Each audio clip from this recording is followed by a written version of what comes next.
கார்த்திகை தீபம் சீரியல்ல என்ன நடக்க போகுதுன்னு பார்க்கலாம். வாங்க வீடியோக்குள்ள போலாம். ரேவதி மாயா கூப்பிட்டதுனால மாயாவை பார்க்கறதுக்காக கோயிலுக்கு போறாங்க. போற வழியிலேயே மாயா ரேவதியை ஆள் வச்சு கடத்திடுறாங்க. கடத்தின விஷயத்த கார்த்திகிட்ட சொல்றாங்க. கார்த்திகும் ரேவதியோட போட்டோவை பார்த்ததும் உடனே ரேவதியை காப்பாத்துறதுக்காக போறாங்க. ரேவதி எங்க இருக்கான்னு மாயா கிட்ட கேக்குறாங்க. மாயா அதை சொல்ல மாட்டேன்னு மறுக்கிறாங்க. அப்ப நான் அனுப்புற போட்டோவை நீ பாருன்னு சொல்லி மகேஷ் ஹாஸ்பிட்டல் இருக்கிற போட்டோவை அனுப்புறாங்க. அதை பார்த்ததும் மாயா துடிச்சு போயிடுறாங்க. மகேஷ் எங்க வச்சிருக்க, நீ தான் வச்சிருக்கியா, எங்க வச்சிருக்க, சொல்ல போறியா இல்லையான்னு கேட்குறாங்க. மகேஷ் என்னோட பாதுகாப்பில் தான் இருக்கா, ஆனால் ரேவதி எங்கே இருக்கான்னு நீ சொல்லு அப்படின்னு கேட்கவும், ரேவதி இருக்கிற இடத்த தப்பான அட்ரஸை சொல்லி இவனை சுத்த விட்டுடலாம். மகேஷை தேடி கண்டுபிடிச்சதுக்கு அப்புறமா ரேவதியை போட்டு தள்ளிடலான்னு நினைக்கிறாங்க மாயா. ரேவதியை நான் எங்கே ஒழிச்சு வச்சிருக்கேன்னு நான் உங்ககிட்ட சொல்லிடுறேன், ஆனால் மகேஷ் இருக்கிற அட்ரஸை நீ என்கிட்ட கரெக்டாக சொல்லுன்னு கேட்குறாங்க மாயா. கார்த்தியும் ஒரு அட்ரஸை சொல்லி மகேஷ் அங்கே இருப்பான்னு சொல்லிடுறாங்க. இதை கேட்ட மாயா ஃபோனை வச்சதும் மாயா நினைக்கிறாங்க, டே நீ நல்லா அலைஞ்சு திரிடா, ஆனால் ரேவதி உனக்கு கிடைக்க மாட்டா, அவள் போனமா தாண்டா கிடைப்பா, அவள் தண்ணி தொட்டிலேயே செத்து கிடக்கட்டும், நான் இப்போவே போய் மகேஷை பார்த்து எப்படியாவது காப்பாற்றி கூட்டிகிட்டு வந்துடணும்னு மாயா மகேஷை தேடிக்கிட்டு ஒரு ஹாஸ்பிட்டலுக்கு போகிறாங்க.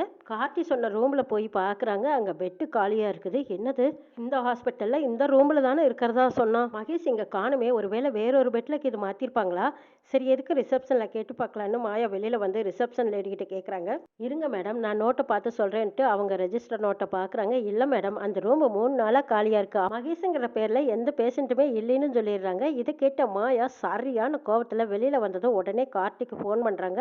டேய் நீ என்கிட்ட போய் சொல்லிட்டியல, உன்னை நான் சும்மாவே விட மாட்டேன், ரேவதி உனக்கு உயிரோட கிடைக்கவே மாட்டா பாருன்னு சொல்லிட்டு ஃபோனை கட் பண்ணுறாங்க மாயா. கார்த்தி ரேவதியை தேடிக்கிட்டு மாயா சொன்ன அட்ரஸுக்கு போய் பார்க்குறாங்க. அந்த அட்ரஸ் பொய்யான அட்ரஸாக இருக்குது. தண்ணி டேங்கில் தண்ணி நம்பிட்டு இருக்குது. அப்போ கரண்ட்டை கட் பண்ணா தான் மோட்டர் நிற்குன்ட்டு கரண்ட்டை கட் பண்ணி விட்டுறாங்க கார்த்தி. மாயா அதுக்கும் தண்ணி எடுக்கிற மாதிரி ஜெனரேட்டர் வச்சு ஏற்பாடு பண்ணியிருக்காங்க. ஜெனரேட்டர் மூலமாக தண்ணி தொட்டில் நம்பிட்டு இருக்குது. கார்த்தி எப்படியோ ஒரு வழியாக ரேவதி இருக்கிற இடத்த கண்டுபிடிச்சு வந்துடுறாங்க. அங்கே பார்த்தா ரவடிங்க இருக்காங்க. ரவடிங்க கார்த்தியை பார்த்ததும், டேய் இவன் தான் விடக்கூடாது, அடிச்சு விரட்டுங்கடா அப்படின்னு சொல்லி 3 ரவுடிங்களும் சேர்ந்து கார்த்தி அடிக்க வராங்க. கார்த்தி 3 பேர்த்தையும் அடிச்சு அந்த பக்கம் தூரம் போட்டுட்டு ரேவதியை போய் தண்ணி தொட்டியில் எட்டி பார்க்குறாங்க. ரேவதி மயக்கம் தெரிஞ்சு, ராஜா என்னை காப்பாற்றுங்க அப்படின்னு சொல்லி கெஞ்சுறாங்க.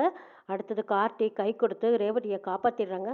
என்ன நடந்ததுன்னு கேட்குறாங்க. நடந்த விவரத்தை சொல்கிறாங்க ரேவதி. மாயக்கா என்னை கோயிலுக்கு வர சொன்னாங்க, அதனால தான் நான் ஒரு கேம்ப் புக் பண்ணி கோயிலுக்கு போகலான்னு போயிட்டுருக்கிற வழியிலேயே எனக்கு பின்னாடி வந்தவங்க யாரோ என் முகத்தில் மயக்க மருந்து வச்சு அப்படியே தேய்ச்சதும் எனக்கு எதுவுமே தெரியாமல் போச்சு, மயங்கி விழுந்துட்டேன். அதுக்கப்புறம் பார்த்தா இப்போ தண்ணி தொட்டியில் தான் நான் கிடந்தது எனக்கு தெரியுது.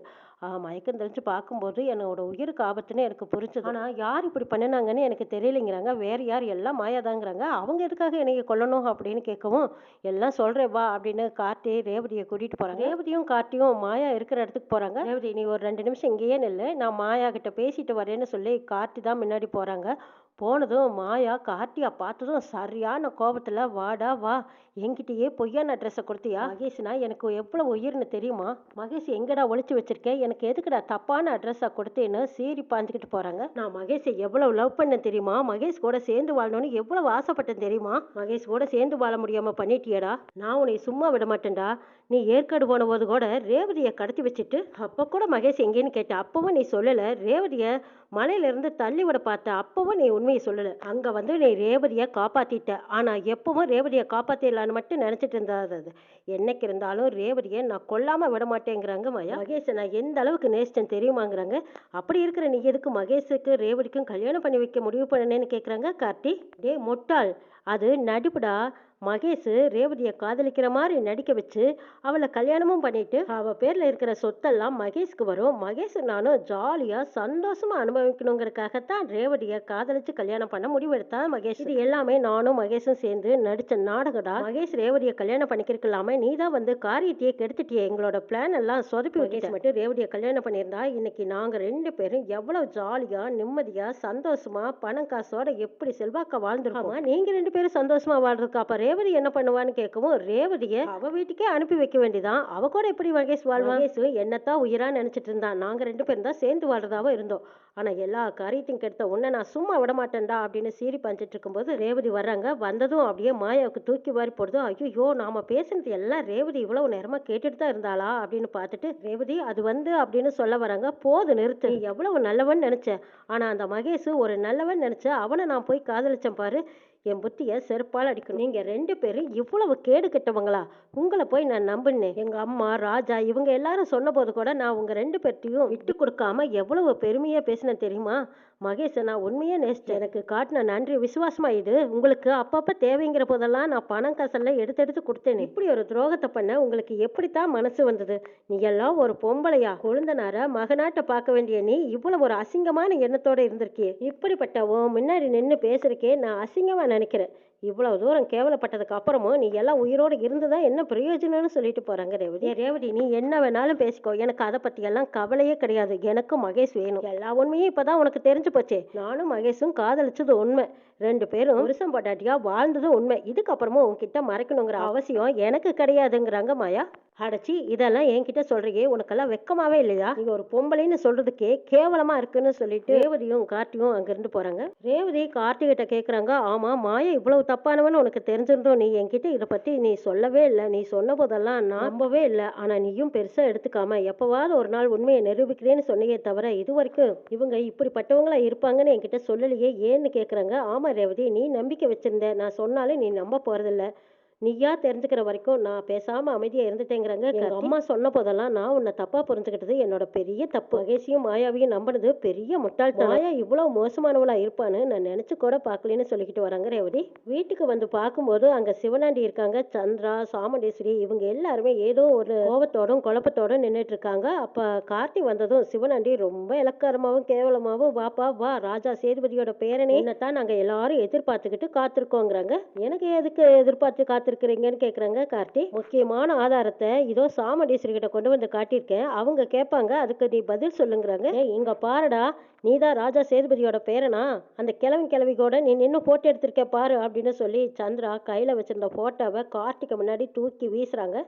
வீசின வேகத்துல அந்த போட்டோ கலோர்னு உடஞ்சிருது. உடஞ்சதுக்கு அப்புறம் கண்ணாடி எல்லாம் அப்படியே செதறி கிடக்குது. ஏண்டா இவ்வளவு நாளா எங்களை எல்லாம் போய் சொல்லி ஏமாத்திட்டியல? ராஜா சேதுபதியோட பேரன் தானே இன்னைக்கு இந்த வீட்டில் டிரைவர் வேலைக்கு சேர்றேன்னு சொல்லி எங்கள் எல்லாத்தையும் ஏமாற்றி எங்கள் வீட்டு பொண்ணையே நீ கல்யாணம் பண்ணி அவள் வாழ்க்கையை நாசம் பண்ணி எங்கள் அக்காவையே ஏமாத்திட்டியடா. ஏமாத்தின உனக்கு இனிமேல் இந்த வீட்டில் இடம் கிடையாது. மரியாதையா நீ வீட்டை விட்டு வெளியே போய் ஆகணும் அப்படின்னு சந்திரா வாய்க்கு வந்தபடி கார்த்தியை திட்டி தீர்க்குறாங்க. சிவனாண்டியும் இதுதான் நல்ல சான்ஸ்ன்னு கார்த்தியை பார்த்து ரொம்ப அவதூறா கேவலமாக பேசிட்டு இருக்காங்க. என்னங்க பேசுறதெல்லாம் பேசி முடிச்சாச்சான்னு கார்த்தி அமைதியாக நின்றுட்டு கேட்குறாங்க. என்னடா தப்பு செய்யுங்காட்டி தானே அமைதியாக இருக்க? இப்போதான் உண்மையெல்லாம் வெளுத்து போச்சே, இனிமேல் நீ வெளியில் போக வேண்டியது இன்னும் என்ன பார்த்துட்டு இருக்க அப்படின்னு சந்திரா கேட்கவும் அமைதியா அந்த போட்டோவை எடுத்து பாக்குறாங்க கார்த்தி.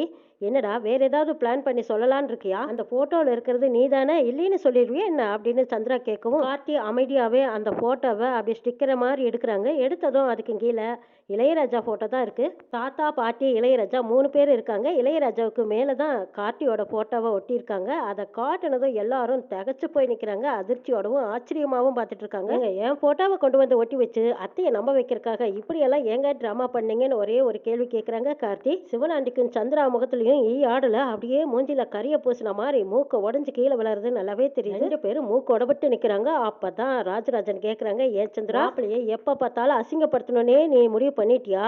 இப்ப மூக்கு உடஞ்சு நிக்கிறது யாரு? நீ தானே. எல்லாம் முகத்துல கரிய பூசிக்கிட்டு நிக்கிற சந்திரா.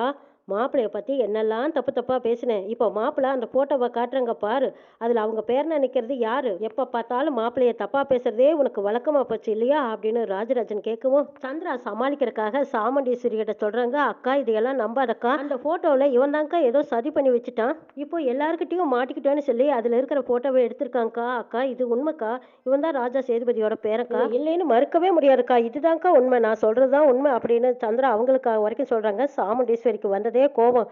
இதா பார் சந்திரா, இந்த சிவனாண்டி தான் புத்தி கெட்டு போய் மாப்பிளைய பத்தி தப்பு தப்பா இந்த வீட்டுல வந்து சொன்னா எல்லாரும் நம்பிக்குவாங்கன்னு நினைச்சுக்கிட்டு இந்த போட்டோல ஏதோ கோல்மால் பண்ணி கொண்டு வந்து என்னை நம்ப வைக்கிறதுக்காக இந்த போட்டோவை காட்டுறான். நீ எப்ப பார்த்தாலும் மாப்பிளைய தப்பு தவறாவே பேசிட்டு இருக்கிறது இது உங்களுக்கு வழக்கமா போச்சு இல்ல? அடுத்த தடவை மாப்பிளைய பத்தி ஏதாவது தப்பா பேசினேன் நீங்க சேர்த்து இந்த வீட்டை விட்டு வெளியே அனுப்பிடுவேன், ஜாக்கிரதை. டேய் சிவனாண்டி, இப்ப என் மாப்பிள்ளை யாருன்னு தெரிஞ்சுக்கிட்டியா? அவரு ராஜா சேதுபதியோட பேரன் இல்லைன்னு உண்மை என்னன்னு நிரூபிச்சுட்டாரு. அவர் மேல வச்சிருக்கிற நம்பிக்கை அளவும் தளவும் கிடையாது. அப்படிப்பட்ட என் மாப்பிள்ளை நம்பிக்கை துரோகம் பண்ண மாட்டாங்க. மரியாதையா நீ இந்த இடத்த விட்டு வெளியில போங்கிறாங்க. சிவனாண்டி எதுவும் பேச முடியாம அமைதியா போறாங்க. கொஞ்சம் இரு, இந்த குப்பையை அள்ளிக்கிட்டு போ அப்படின்னு சொல்லவும் சிவனாண்டி திரும்பி பார்த்து அந்த போட்டோவையும் கண்ணாடியும் எடுத்துட்டு போறாங்க. இதா பார் சந்திரா, இனிமே மாப்பிள்ளைய பத்தி ஏதாவது தப்பு தப்பா பேசினேன், அடுத்தது நான் என்ன செய்வேன்னு எனக்கே தெரியாதுன்னு சொல்லிடுறாங்க. இதை கேட்ட சந்திரா, அக்கா நாங்க சொல்றதெல்லாம் உண்மைக்காங்கிறாங்க. மயில் வாகனம் சந்திரா கிட்ட வந்து என்ன சின்னத்தை சின்ன மாமாவும் நீங்களும் சேர்ந்துக்கிட்டு நம்ம ராஜா சகலைய மாட்டி விடுறதுக்கு தானே நீங்க பாத்தீங்க. ஆனாலும் சகலை எப்படியோ முந்திக்கிட்டாரு பாத்தீங்களா? எதுக்கு உங்களுக்கு தேவையில்லாம இந்த வேலை? நல்லா எல்லாரும் முன்னாடியும் அசிங்கப்பட்டு அத்தை கிட்ட வாங்கி கட்டிக்கிட்டீங்களா? இதெல்லாம் உங்களுக்கு தேவைதானான்னு மயில் வாங்கணும் கேட்குறாங்க. நானே டென்ஷன்ல இருக்கேன், மரியாதையா போயிடுங்க மாப்பிள்ள, தேவையில்லாத பேசாதீங்கங்கிறாங்க. நீங்க தான் அத்தை தேவையில்லாம ஏதாவது ஒரு பிரச்சனையை கிளப்பிக்கிட்டே இருக்கீங்க. ரேவதி வாழ்க்கையிலையும் நீங்க கும்மி அடிக்க பாக்குறீங்க, ஆனா அது நடக்காது போல இருக்கு. நம்ம ராஜாவையும் ஏதாவது ஒரு வழியில மாட்டி விட பாக்குறீங்க, அந்த இடத்துலயும் தோத்து போய் நிக்கிறீங்களா அத்தை? உங்களுக்கு இது தேவையில்லாத வேலை தானே எனக்கு தோணுது. சரி, அது உங்க இஷ்டம் அப்படின்னு சொல்லிட்டு மயில்வாகனங்க இருந்து போறாங்க. ராஜராஜன் வராங்க. சந்திரா, என் மாப்பிள்ளைய பத்தி இனிமே இப்படி தப்பு தப்பா பேசிட்டு இருக்கிறது எனக்கு கொஞ்சம் கூட பிடிக்கல. அந்த சிவனாண்டி தான் ஏதோ பழச வன்மத்தை மனசுல வச்சுட்டு இப்படி எல்லாம் வந்து பேசுறானா? ஆனா நீயும் இதே வீட்டுக்குள்ள இருந்துகிட்டு ரேவதியோட வாழ்க்கையில இப்படி தவறா பேசிட்டு இருக்கிறது நல்லாவா இருக்குங்கிறாங்க ராஜராஜன். அம்மா, நான் சொல்றதெல்லாம் உண்மைன்னு அப்பவும் பிடிவாதமா சொல்ல ஆரம்பிக்கிறாங்க. நீ சொல்றது உண்மையாவே இருந்தாலும் இனிமே சாமுண்டீஸ்வரி ஏத்துக்க மாட்டா, போதுமா அப்படின்னு சொல்லிட்டு போறாங்க ராஜராஜன். அங்க கார்த்தி வராங்க. கார்த்தி சந்திராவை பார்த்து, என்ன சின்னத்தை, இப்பவும் உங்களால எங்க தாத்தா பாட்டியோட பேரன்னு நிரூபிக்க முடியலையா? அந்த கோபத்திலேயே இருக்கீங்கன்னு கார்த்தி கேக்குறாங்க. டேய், இந்த தடவை வேணா எங்க அக்கா கிட்ட தோத்துருக்கலாம். இன்னும் கும்பாபிஷேகத்துக்கு முன்னாடி இன்னும் எத்தனையோ காரியங்கள் இருக்கு. அப்ப நீ என்கிட்ட வசமா சிக்கத்தான் போற. இந்த வீட்டை விட்டு ரேவதியோட வாழ்க்கையை விட்டு இந்த ஊரை விட்டு ஓட ஓட விரட்ட போறேன் பாருங்கிறாங்க சந்திரா. இதை பாருங்க, தேவையில்லாத வேலையெல்லாம் பார்க்காதீங்க. நான் தான் ராஜா சேதுபதியோட பேருன்னு அத்தை கிட்ட நானா சொல்ற வரைக்கும் யார் சொன்னாலும் அத்தை நம்ப போறதில்ல. நீங்க சொன்னீங்கனாலும் இனி நம்பவே மாட்டாங்க. நீங்க உங்க வேலை என்னவோ அதை பாக்குறீங்களா அப்படின்னு காட்டி சொல்லவும், என்னடா என்னை பார்க்க உனக்கு அவ்வளவு விளக்காரமா இருக்கா? இரு இரு, கூடி சீக்கிரம் இதுக்கெல்லாம் ஒரு முடிவு கட்டுறேன்னு சொல்லிட்டு சந்திரா அங்கிருந்து போறாங்க. கார்த்தி ரூமுக்கு வந்ததும் ரேவதி கார்த்தி கிட்ட மன்னிப்பு கேட்குறாங்க. எதுக்கு ரேவதி என்கிட்ட மன்னிப்பு கேட்குறேன்னு கார்த்தி கேட்கவும், உன்னை நான் எவ்வளவோ திட்டிருக்கேன், எப்படி எல்லாமோ அசிங்கப்படுத்தியிருக்கேன். ஆனா நான் உன்னை நம்பாம எத்தனையோ தடவை கேவலமா பேசியிருக்கேன். மகேஷ் மாயாவை பத்தி நீ சொல்லும் போது உன்னைத்தான் நான் தப்பா நினைச்சேன். அவங்க 2 பேரும் ரொம்ப நல்லவங்கன்னு நான் நினைச்சேன். மகேஷை காதலிச்சு அவரை கல்யாணம் பண்ணிக்க முடியலையேன்னு நான் நிறைய அதங்க. மகேஷை நீ தான் கடத்தி வச்சிருப்பேன்னு உன் மேல நான் சந்தேகப்பட்டு எப்படியெல்லாமோ திட்டியிருக்கேன். அதையெல்லாம் மனசுல வச்சுக்காம பெருந்தன்மையா என்கிட்ட நடந்துகிட்டீங்க. அது மட்டும் இல்லாம மகேஷுக்கு ஒரு உயிருக்கு ஆபத்துனதும் உடனே ஓடி போய் உதவியிருக்கீங்க. மகேஷ் இப்போ வரைக்கும் உங்க பாதுகாப்புல தான் அவன் இருக்கான். இருந்தாலும் உங்க கோபத்தை காட்டாம நீங்க மகேஷை காப்பாத்த நினைக்கிறீங்கல்ல, இப்படி ஒரு நல்ல மனசு வேற யாருக்குமே வராது. எங்க அம்மா உங்களை பத்தி சொல்லும் போதெல்லாம் நான் தப்பா தான் புரிஞ்சுக்கிட்டேன். இதுக்கு எல்லாத்துக்கும் காரணம் இந்த மகேஷ் மாயான் தான். அவங்க 2 பேரும் தப்பு தப்பா சொல்லி கொடுத்ததுனால தான் நான் உங்களையும் அம்மாவையும் தப்பா புரிஞ்சுக்கிட்டு உங்க எல்லாத்தையும் விட்டுட்டு நான் ஆஸ்திரேலியா போகணும்னு நான் நினைச்சேன். என்னோட காதலை தோக்கடிச்சிட்டு மகேஷ் எங்கேயோ கொண்டு கடத்தி வச்சுட்டு உங்களை எனக்கு கல்யாணம் பண்ணி வச்சுட்டாங்கன்னு எனக்கு பிடிக்கவே இல்லைன்னு நான் சொல்லிட்டு இருந்தேன். அம்மா அப்பவும் சொன்னாங்க, இல்ல ரேவதி, இப்போதைக்கு வேணா உனக்கு பிடிக்காம இருக்கலாம், அம்மா செஞ்சதுதான் சரின்னு ஒரு நாள் நீ நினைப்பின்னு சொன்னாங்க. அதுதான் உண்மை. இப்போ உண்மை என்னன்னே தெரிஞ்சுக்காம நான் உங்களை பத்தி தப்பு தப்பா பேசுனதுக்கு எல்லாத்துக்கும் சேர்த்து நான் உங்ககிட்ட மன்னிப்பு கேட்டுக்கிறேன்னு ரேவதி கார்த்திகிட்ட மன்னிப்பு கேட்கறாங்க. அதெல்லாம் இருக்கட்டும், நீ ஆஸ்திரேலியா போகணும்னு ஆசைப்பட்டியல்ல, அந்த விடாமுயற்சியை நீ விட வேண்டாம், போயிட்டு வாங்குறாங்க. இல்ல ராஜா, நான் போறதா இல்ல, உங்களை எல்லாத்தையும் விட்டுட்டு நான் போக விரும்பல. மகேஷை கல்யாணம் பண்ணிக்கிட்டு சந்தோஷமா வாழணும்னு ஆசைப்பட்டேன். அப்படி ஒரு வாழ்க்கை எனக்கு கிடைக்கலையேங்கிற ஒரு ஏக்கத்திலையும் கோவத்திலையும் தான் நான் ஆஸ்திரேலியா போகணும்னு முடிவு பண்ணேன். இப்பதான் மகேஷ் மாயா ஒழுக்கம் கெட்டவங்கன்னு தெரிஞ்சு போச்சு. இதுக்கப்புறமும் அவங்களுக்காக நான் எதுக்கு என் உறவுகளையெல்லாம் விட்டு நான் ஆஸ்திரேலியா போகணும்? உறவுகளோட சந்தோஷமா இதே ஊர்ல நான் நிம்மதியா வாழ போறேன். அதுக்கு முன்னாடி நான் உன்கிட்ட ஒண்ணு கேட்பேன், நீ என்கிட்ட மறுக்காம சொல்லணும்னு கேக்குறாங்க ரேவதி. என்ன கேளு சொல்றேங்கிறாங்க கார்த்தி. சிவனாண்டி வந்து சொன்ன மாதிரி நீ எங்க தாத்தா பாட்டியோட பேரனான்னு கேக்குறாங்க ரேவதி. கார்த்தி எதுவும் பேசாம அமைதியா நிக்கிறாங்க. சொல்லு, நான் கேட்டுமா சொல்ல மாட்டேன். இந்த விஷயம் அம்மாவுக்கு தெரிஞ்சா கோவப்படுவாங்க. உண்மை என்னன்னு தெரிஞ்சாலும் நான் அம்மா கிட்ட சொல்ல போறதில்ல, நீ என்கிட்ட தாராளமா சொல்லலான்னு கேக்குறாங்க ரேவதி. கார்த்தி ஆமான்னு சொல்லிடுறாங்க. இதை கேட்டது ரேவதி முகத்துல அவ்வளவு சந்தோஷம். உண்மையாதான் சொல்றியா? நீ எனக்கு அத்தை பையனாங்கிறாங்க. ஆமாங்கிறாங்க கார்த்தி. அப்ப ஏன் நீ இவ்வளவு நாளா எங்ககிட்ட இதை பத்தி உண்மையை சொல்லவே இல்லைன்னு கேட்கவும், உங்க அம்மாவை பத்தி தான் உனக்கே தெரியுமே ரேவதி, உங்க அப்பாவோட தங்கச்சி பையன் நான் தெரிஞ்சா அப்பவே என்ன வரவிடாம தடுத்து விரட்டி இருப்பாங்க. இப்ப வரைக்கும் இந்த நிமிஷம் வரைக்கும் சிவனாண்டி வந்து சொன்ன போது கூட உங்க அம்மா எங்களை ஏத்துக்கிறதா இல்ல. அப்படி இருக்கும்போது நான் எப்படி உண்மையை சொல்ல முடியும்? நான் வந்த நோக்கமே வேறங்கிறாங்க ரேவதி. அப்படி என்ன நோக்கம் அப்படின்னு கேட்கும்போது, ஆமா பாட்டி அழுதுகிட்டே என்கிட்ட கேட்டாங்க, என் மகனை பார்க்கணும் போல இருக்கு, என் மகன் சாவறதுக்குள்ளேயே என்கிட்ட வந்து சேர்ந்துருவானான்னு கேட்டாங்க. பாட்டி கேட்டதுமே என் மனசு உலுக்கிடுச்சு தெரியுமா? அதனாலதான் நான் இருக்கிற பிசினஸ் எல்லாம் போட்டுட்டு பாட்டிக்காகவும் தாத்தாக்காகவும் இங்க வந்து மாமா குடும்பத்தையும் எங்க குடும்பத்தையும் ஒண்ணு சேர்த்தணுங்கிறதுக்காக நான் வந்திருக்கேன்னு சொல்லிடுறாங்க கார்த்தி. இதை கேட்டதும் அவ்வளவு சந்தோஷப்படுறாங்க ரேவதி. இதை பாரு ராஜா, இனிமே நீ தனியா போராட வேண்டிய அவசியமே இல்லை, இதுக்கு நானும் உனக்கு சப்போர்ட்டா இருக்கேங்கிறாங்க ரேவதி. நீ சொல்றது எனக்கு சந்தோஷம் தான், ஆனா உங்க அம்மாவை எப்படி சமாளிக்கிறதுன்னு எனக்கு தெரியலைங்கிறாங்க. ஒன்னும் பிரச்சனை இல்லை, அவங்க அம்மா எப்படி செத்தாங்கிறத நம்ம முதல்ல கண்டுபிடிக்கலாம். அதுக்கப்புறமா கும்பாபிஷேகத்தையும் நல்லபடியா முடிச்சதுக்கு அப்புறமா நீ யாருங்கிற விஷயத்த அம்மா கிட்ட நீயும் சொல்லு, நானும் சொல்லு. அம்மா ஏத்துக்கிட்டாங்கனாலும் சரி ஏத்துக்கலனாலும் சரி, ஆனா நான் உங்க கூட தான் வாழ போறேன். எனக்கு உங்க அம்மாவை பார்க்கணும் போல இருக்கு, கூட்டிட்டு போறியான்னு கேட்குறாங்க ரேவதி. சரி ரேவதி, அதுதான் நீ பெங்களூர் கல்யாணத்துக்கு போகிறதா அம்மா கிட்ட சொல்லி வச்சிருக்கோம்ல, அப்படி சொல்லிட்டு நம்ம ஒரு 3 நாள் போயிட்டு வரலாங்கிறாங்க கார்த்தி. ஹை சூப்பர், அப்படின்னா நான் இப்போவே ரெடி ஆகட்டுமா அப்படின்னு ரேவதி கேட்கவும், கார்த்தி சரி ரெடி ஆக போகலாம் கிளம்பலாங்கிறாங்க. கார்த்தியும் ரேவதியும் ட்ரெஸ் எல்லாம் கொஞ்சம் பேக் பண்ணிக்கிட்டு ரேவதி அவங்க அம்மா கிட்டயும் அப்பா கிட்டயும் போய் சொல்கிறாங்க, அம்மா நான் பெங்களூர் கல்யாணத்துக்கு போகிறேன்னு சொன்னனால போயிட்டு வரக்கு 1 வாரம் ஆகுங்கிறாங்க. ரேவதி, ஃப்ரெண்டோட கல்யாணத்துக்கு போனால் 2 நாள் 3 நாள் ஆகலாம், அது எதுக்கு 1 வாரம் அப்படின்னு சந்திரா கேட்கவும், என் கூட அவரும் வராரு, நாங்கள் 2 பேரும் 1 வாரத்துக்கு சுற்றி பார்த்துட்டு வரலான்னு இருக்கோங்கிறாங்க. சுற்றி பார்க்கறக்கு அங்கே என்ன அப்படி இருக்கு அக்கா, உனக்கு தெரியாதனமா அந்த டிரைவர் கூட உனக்கு பிடிக்காத வாழ்க்கையை அமைச்சு வச்சுட்டாங்க. அப்படி இருந்தோம் நீ எதுக்காக அந்த டிரைவர் கூட 1 வாரத்துக்கு வெளியில போய் சுத்தணும்னு நினைக்கிற? அதெல்லாம் வேண்டாம் அப்படிங்கிறாங்க சந்திரா. சித்தி, அம்மா எது செஞ்சாங்கனாலும் அது எனக்கு சரியா தான் இருக்கும். அம்மா தான் சொல்லியிருக்காங்களே, நம்ம ராஜா எங்க போனாலும் அவங்களோடவே என்ன போக சொல்லிட்டாங்க. அதனாலதான் ராஜாவும் என் கூட தான் வராரு. நாங்க 2 பேரும் 1 வாரம் சுத்தி பார்த்துட்டு தான் திரும்பி வர போறோங்கிறாங்க ரேவதி. அதுக்கு மேல மறுபேச்சு பேச முடியாம சந்திரா அப்படியே விரைச்சு முறைச்சு பார்த்துக்கிட்டே இருக்காங்க. ராஜராஜன் ரொம்ப சந்தோஷப்படுறாங்க. ரேவதி, நீ எடுத்த முடிவு சரிதான். வெளியில போகணும்னு ஆசைப்படுறீங்க, 2 பேரும் சேர்ந்து போகணும்னு ஆசைப்படுறீங்க, அதுவும் 1 வாரம் என்ன 1 மாசமே இருந்துட்டு வாங்க. சாமுண்டீஸ்வரி தான் உங்க 2 பேர்த்துக்கும் ஹனிமூன் போறதுக்கு 1 மாசமே டிக்கெட் போட்டு கொடுத்தா. ஆனா நீங்க தான் ஒரே வாரத்துல திரும்பி வந்துட்டீங்க. எப்பவாவது போய் நல்லா என்ஜாய் பண்ணிட்டு வாங்கன்னு சொல்றாங்க ராஜராஜன். மயில் வாகனம் ஓடி வந்து, அடடா சகல, நீங்களும் ரேவதியும் பெங்களூர் போறதா கேள்விப்பட்டேனே, இன்னும் பக்கத்துல இருக்கிற வெளியூருக்கெல்லாம் போய் பார்த்துட்டு வாங்க. கல்யாணமான புதுசுல போனா தான் ஆச்சு, அதுக்கப்புறமெல்லாம் நம்ம நினைச்சாலும் போக முடியாது. தாராளமா போயிட்டு வாங்க சகல. சின்னத்தை கிடக்குறாங்க அவங்க சிவனாண்டி மாமா கூட சேர முடியலையேங்கிற ஏக்கத்திலையும் கோபத்திலையும் தான் இப்படி நம்மளை முறைச்சு பேசிட்டே இருக்காங்க. என் சின்னத்தை அப்படித்தானே அப்படின்னு மயில் வாகனம் கேட்கவும், என்ன மாப்பிள்ள உங்களுக்கு வாய் ரொம்ப நீளுது, பேசாம இருக்க முடியாதா உங்களால அப்படின்னு கேட்குறாங்க சந்திரா. அதைத்தான் சின்னத்தை நானும் சொல்றேன், நீங்க கொஞ்சம் அமைதியா மட்டும் வேடிக்கை பார்த்துட்டு இருந்தா பரவாயில்ல, நாங்க ஜோடியா எங்க கிளம்பினாலும் அப்படியே குறுகுறுன்னு பார்த்துக்கிட்டே இருக்கீங்களே, அதுதான் எங்களுக்கு கொஞ்சம் வருத்தமா இருக்குதுங்கிறாங்க மயில் வாகனம். உங்ககிட்ட பேசி என்ன பிரயோஜனம் அப்படின்னு சொல்லிட்டு சந்திரா அங்கிருந்து போறாங்க. ரேவதியும் கார்த்திக்கும் கிளம்பிட்டாங்க. சாமுண்டீஸ்வரி வந்து பார்த்துட்டு 2 பேர்த்தையும் சந்தோஷமா 2 பேர்த்தையும் வழி அனுப்பி வைக்கிறாங்க சாமுண்டீஸ்வரி. மாப்பிள்ளை, ரேவதியும் நீங்களும் பத்திரமா பார்த்து போயிட்டு வாங்க. 1 வாரம் என்ன 1 மாசத்துக்கு வேணாலும் இருந்து தங்கி போக வேண்டிய ஊருக்கெல்லாம் கூட நீங்க போய் பார்த்துட்டு வாங்கன்னு சொல்றாங்க சாமுண்டீஸ்வரி. சரியத்தை, நாங்க போயிட்டு வரோம் அப்படின்னு சொல்லிட்டு கார்த்தியும் ரேவதியும் அங்க இருக்கிற எல்லாத்துக்கிட்டையும் சொல்லிட்டு கிளம்புறாங்க.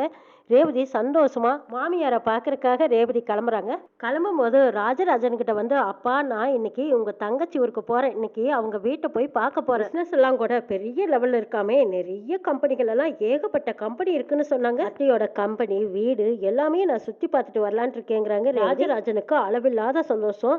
அம்மாடி ரேவதியும் மாமாவையும் நான் கேட்டுதான் சொல்லு, நீ எல்லா இடத்துலையும் 1 வாரம் என்ன 1 மாச காலத்துக்கு நீ சுத்தி பாரு, போனதும் உன் அத்தை எனக்கு ஃபோன் பண்ண சொல்லு, அத்தை கிட்ட எனக்கு பேசணும் போல இருக்குன்னு சொல்றாங்க ராஜராஜன். கண்டிப்பா சொல்றேன்ப்பா, ஆனா இந்த விஷயம் மட்டும் அம்மாவுக்கு தெரிஞ்சது அவ்வளவுதான், எனக்கும் உங்க மாப்பிள்ளைக்கும் சீக்கிரமா டைவர்ஸ் வாங்கி கொடுத்துருவாங்கன்னு சொல்றாங்க ரேவதி. அது என்னமோ உண்மைதாமா, ஆனா இந்த விஷயம் மட்டும் சாமுண்டீஸ்வரிக்கு தெரியாம வச்சிருக்கிற வரைக்கும் நல்லதுங்கிறாங்க ராஜராஜன். மாமா, இது எத்தனை நாளைக்கு மூடி மறைக்க முடியும்? கும்பாபிஷேகம் முடியட்டும், ஆனாலும் சரி நான் அத்தை கிட்ட உண்மையை சொல்லிடலான் இருக்கிறேங்கிறாங்க கார்த்தி. உண்மை தெரிஞ்சா சாமுண்டீஸ்வரி எப்படி எடுத்துக்குவான்னு எனக்கு தெரியல, ஆனா அதுக்கப்புறம் இந்த சந்தோஷம் நிம்மதி உங்களுக்கு இருக்கிற மதிப்பு மரியாதை இதெல்லாம் இந்த வீட்டுல கிடைக்குமான்னு எனக்கு தெரியாது. ஆனா ரேவதியை மட்டும் எந்த காலத்திலும் கைவிட்டுறாதீங்க, 2 பேரும் சேர்ந்து சந்தோஷமா ஒத்துமையா வாழணுமாப்ல, அதான் எனக்கு ஆசைங்கிறாங்க ராஜராஜன். அப்பா நீங்க ஒன்றும் கவலைப்படாதீங்க, இது அம்மா எனக்கு ஏற்படுத்தி கொடுத்த வாழ்க்கை, இந்த வாழ்க்கைய அம்மாவே நினைச்சாலும் பிரிக்க முடியாது, என்னோட வாழ்க்கை இனிமே இவர் கூட தான், சந்தோஷமா நாங்க வாழ்றோம் பாங்கிறாங்க ரேவதி. எனக்கு அது போதுமா அப்படின்னு ராஜராஜன் சொல்லுவோம். சரிப்பா, எங்களை ஆசீர்வாதம் பண்ணுங்கன்னு சொல்லி ரேவதியும் கார்த்தியும் ராஜராஜன் காலில் விழுந்து ஆசீர்வாதம் வாங்கிக்கிட்டு அங்கிருந்து கிளம்புறாங்க. கிளம்பினதும் கார்த்தி அங்க அபிராமி அம்மாவுக்கு ஃபோன் பண்றாங்க, ரேவதியை கூட்டிட்டு நம்ம வீட்டுக்கு வரேங்கிறாங்க. அதை கேட்டதும் அபிராமி ரொம்ப சந்தோஷப்படுறாங்க. வாப்பா கார்த்தி, நீயும் ரேவதியும் நம்ம வீட்டுக்கு வரீங்களா, ஆச்சரியமா இருக்குப்பா, ரேவதிக்கு எல்லா உண்மையும் தெரியுமான்னு கேட்குறாங்க அபிராமி. எல்லாம் தெரியுமா, நீங்க தான் அத்தை நான் தான் அத்தை பையன்னு தெரியும், ரேவதி தெரிஞ்சுதான் நம்ம வீட்டுக்கு வர்றாங்கிறாங்க. இதை கேட்டதும் அபிராமிக்கு அளவில்லாத சந்தோஷம்.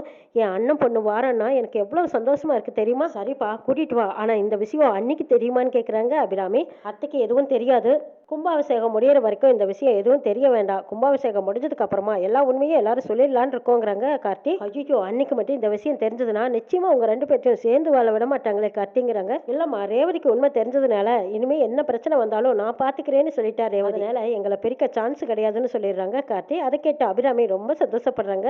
சரிப்பா, நீங்க 2 பேரும் சீக்கிரம் கிளம்பி வாங்கப்பா, நான் எதிர்பார்த்துட்டு இருக்கிறேன்னு சொல்றாங்க அபிராமி. அம்மா, எனக்கு ஆடியோ கம்பெனில கொஞ்சம் வேலை இருக்கு, ராஜா தான் அதை மெயின்டைன் பண்ணிட்டு இருக்கான், அது என்னன்னு நான் போய் பார்த்துட்டு அதுக்கப்புறமா நானும் ரேவதியும் வீட்டுக்கு வந்துடணும்னு சொல்கிறாங்க கார்த்தி. அப்படியப்பா ரொம்ப சந்தோஷம், சரி நானும் ஆடியோ கம்பெனிக்கு வந்துடுறேன், வரும்போது எல்லாரும் சேர்ந்து வந்துடலான்னு சொல்கிறாங்க அபிராமி. சரிம்மா நீங்களும் வந்துருங்கன்னு கார்த்தி சொல்லவும் அபிராமி அம்மாவும் ஆடியோ கம்பெனிக்கு வந்திருக்காங்க. ரேவதி வீட்டில் எல்லாத்துக்கிட்டையும் சொல்லிட்டு கார்த்தியோட கிளம்பி வந்திருக்காங்க. வந்து இங்கே பார்த்தா மூக்கு மேலே விரல் வைக்கிறாங்க ரேவதி.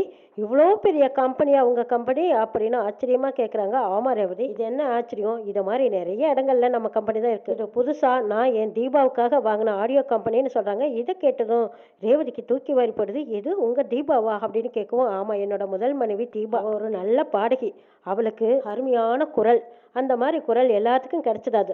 ஆனா இப்போ அது சுவாதிக்கு இருக்கு. குரல் திறமையெல்லாம் ஒரு சிலருக்கு மட்டும்தான் இருக்கு. ஆனா தீபாவுக்கு கிடைச்சது அருமையான வரம். சதியாலும் சூழ்ச்சியாலும் தீபாவை அநியாயமா கொண்டுட்டாங்க. தீபாவோட சேர்ந்து வாழ்ந்த நாட்களை நினைச்சுதான் நான் இந்த ஆடியோ கம்பெனியை வாங்கியிருக்கேன். தீபாவோட நினைவா தான் இன்னும் இந்த ஆடியோ கம்பெனியை நடத்திக்கிட்டு இருக்கேன்னு சொல்றாங்க கார்த்தி. இதை கேட்டதும் ரேவதி ரொம்ப பெருமிதப்படுறாங்க. அப்போ உங்க முத மனைவி பேரும் தீபா தானாங்கிறாங்க. ஆமாங்கிறாங்க. தீபா மேல இவ்வளவு மதிப்பு மரியாதை பாசம் இவ்வளவு சேர்த்து வச்சிருக்கீங்களே, அந்த தீபாவை நான் தான் பார்க்க கொடுத்து வைக்கல, அவங்க போட்டோவாவது இருக்கான்னு கேட்குறாங்க. கம்பெனி ஃபுல்லாக தீபா பாடின அவளோட போஸ்டர் இருக்குங்கிறாங்க. தீபா பாடின பாட்டெல்லாம் ரெக்கார்டிங்கில் இருக்குது, நீ வேணா கேட்டு பாரு அப்படின்னு காட்டி சொல்லவும் ரேவதி ரொம்ப ஆர்வமாக தீபாவோட குரலை கேட்கறக்காகவும் அவங்க பாட்டை கேட்கறக்காகவும் ரேவதி ஆர்வமாக ஆடியோ கம்பெனிக்குள்ளே போகிறாங்க. அங்கே வேலை செய்கிறவங்களை எல்லாம் பார்த்துட்டு ஆச்சரியப்படுறாங்க. இத்தனை பேர் இந்த கம்பெனியில் வேலை செய்கிறாங்களாங்கிறாங்க. ஆமாம் ரேவதி, எத்தனை பேர் இருந்தாலும் தீபா இல்லாததான் ஒரு குறையா இருக்குதுங்கிறாங்க கார்த்தி. கார்த்தி சொன்னதை கேட்டு ரேவதி கார்த்தியை பார்த்து பரிதாபப்படுறாங்க. அந்த தீபாவை பார்க்க எனக்கு கொடுத்து வைக்காம போச்சு, சரி அவங்க போட்டோவை நான் பார்க்கணுங்கிறாங்க. திருமண இடமெல்லாம் தீபாவோட போட்டோ தான் இருக்கு. பார்த்ததும் அடடா எவ்வளவு அழகா இருக்காங்கிறாங்க. ஆமா அவளோட குரல் கேட்டினா உன்னையே மறந்துடுவேன், ரசிக்கிற திறன் கொண்ட குரல்ங்கிறாங்க கார்த்தி. அப்படியா, அப்ப நான் கேட்டே ஆகணும் அப்படின்னு ரேவதி தீபாவோட குரலை கேட்கறாங்க. தன்னையும் மறந்து மெய் மறந்து பாட்டை ரசிச்சுக்கிட்டு இருக்கிறாங்க ரேவதி. இளையராஜா வராங்க. ஹாய் ரேவதி அப்படின்னு சொல்லிட்டு உண்மை தெரியாதுன்னு நினைச்சிட்டு, நீ தான் என் மாமா பொண்ணு அத்தை பையன் ரேவதி, நீ நல்லா இருக்கியாங்கிறாங்க. இதா பாருங்க இப்படியெல்லாம் பேசுனீங்க எனக்கு கெட்ட கோவம் வந்துருன்னு ரேவதியும் காமெடி பண்றாங்க. இது தெரியாத இளையராஜா, என்ன ரேவதி நீ மாமா பொண்ணு தானே, கேலி கிண்டல் தமாசு இதெல்லாம் பேசுறது வழக்கம் தானே, அத்தை பையனும் மாமா பொண்ணும் பேசிக்கிறது இல்லையாங்கிறாங்க. அத்தை பையன் மாமா பொண்ணு எல்லாம் பேசிக்கலாம், அது நாங்க 2 பேரும் தான் அத்தை பையன் மாமா பொண்ணு, நீங்க யாரு, நீங்க எனக்கு பிரதர் மாதிரி சரியா அப்படின்னு ரேவதி சொல்லவும், ஐயோ மாப்பிள்ளை என்னது உண்மையெல்லாம் ரேவதிக்கு தெரிஞ்சு போச்சான்னு கேட்குறாங்க இளையராஜா.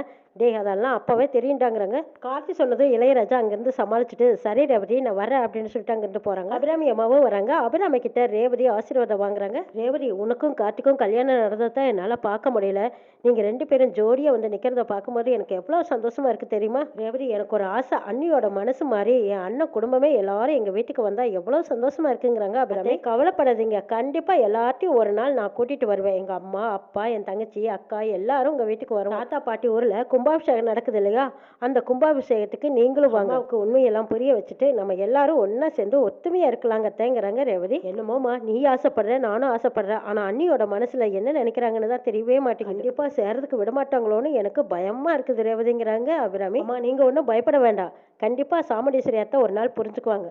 தாத்தா மேலதான் அவங்க அம்மா இறந்துட்டுதா தப்பா நினைச்சிட்டு இருக்காங்க, ஆனா அது காரணம் கிடையாது, அவங்க அம்மா சாவுக்கு வேற ஏதோ காரணம் இருக்குன்னு நான் கேள்விப்பட்டேன். கும்பாபிஷேகத்துக்குள்ளேயா அந்த காரணம் என்னங்கிறத நான் கண்டுபிடிச்சு அத்தையோட மனசையும் மாத்தி தாத்தா பாட்டி நீங்க நான் எல்லாருமே ஒண்ணு சேர்ந்து சந்தோஷமா இருக்கலாங்கம்மா அப்படின்னு கார்த்தி சொல்லவும், அத்தை சீக்கிரமா அது என்னன்னு கண்டுபிடிச்சு எப்படியாவது குடும்பத்தை ஒண்ணு சேர்த்து வைப்பான்னு ஆசைப்படுறாங்க அபிராமி. அத்தை உங்க பையன் சொன்னதை கண்டிப்பா செய்வார், நீங்க நம்பிக்கையோட இருக்கலாம்னு சொல்றாங்க ரேவதி. வாய் முகூர்த்தம் பழிக்கட்டுமா அப்படின்னு சந்தோஷப்படுறாங்க அபிராமி. இன்னும் என்னெல்லாம் நடக்க போகுதுங்கிறதையும் நாளை எபிசோட்ல பார்க்கலாம்.